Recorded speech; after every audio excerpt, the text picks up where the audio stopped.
Back in 2007, Nike flew me out to Los Angeles to work the first ever Kobe Bryant Skills Academy. Nike brought in the top high school and college players from around the country for an intense 3-day mini camp with the best player in the world. And for those of you that don't follow basketball, let me paint the picture. In 2007, Kobe was the best player in the game. Michael Jordan, who everybody's heard of, had already retired, actually twice at that point. And LeBron James, as great as he was still climbing that mountain. Kobe was that dude. Now, an important fact about me, as you've probably gathered from the pictures, I've spent most of my life in a basketball bubble. So I had heard the urban legend of how insanely intense Kobe's individual and private workouts were. And I figured, now I'm on camp staff. This is my chance. This is my shot. So at my earliest opportunity, I walked up to him and asked if I could watch one of his private workouts. And he was incredibly gracious, and he smiled and said, "Sure, I'm going tomorrow at 4.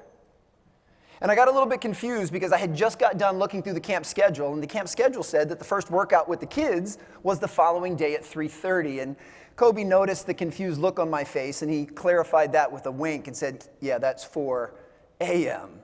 Well, as you all know, there's not a legitimate excuse in the world on why you can't be somewhere at 4 in the morning. So I basically committed myself to being there. And I figured if I was going to be there anyway, I might as well try and impress Kobe. I might as well show him how serious of a trainer I was. So I came up with the plan to beat him to the gym. So I set my alarm for 3 a.m. The alarm goes off, I quickly jump up, I get myself together, and I hop in a cab, and I head to the gym. And I get out of the cab, and it's 3:30 in the morning, so it's pitch black outside. And yet the moment I step out of the cab, I can see the gym lights already on.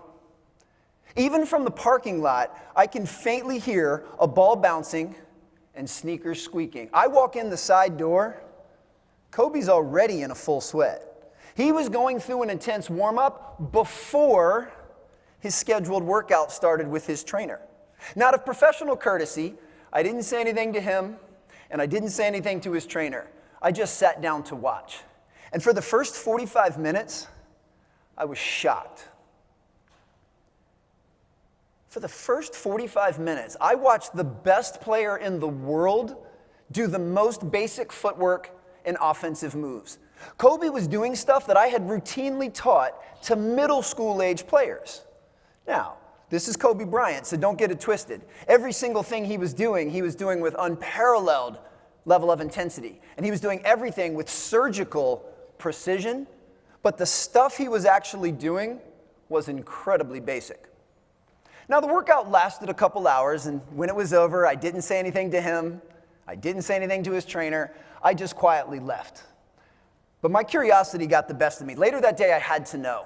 So I went back up to Kobe and I said, "Kobe, I don't get it. You're the best player in the world. Why are you doing such basic drills?" And again, he was super gracious and smiled, but he said with all seriousness, "Why do you think I'm the best player in the world? Because I never get bored with the basics. I never get bored with the basics." Kobe Bryant, the best player on the planet, said, "I never get bored with the basics." That taught me a life-changing lesson. And that's just because something is basic, it doesn't mean that it's easy. If it was easy, everyone else would be doing it.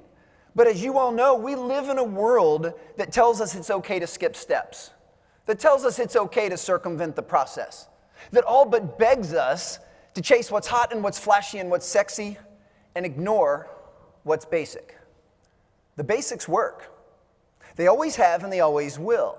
And if you want to achieve your potential in performance, individually and collectively, you have to admit that the basics work, but you also have to have the humility to acknowledge that implementing them with consistency is never going to be easy.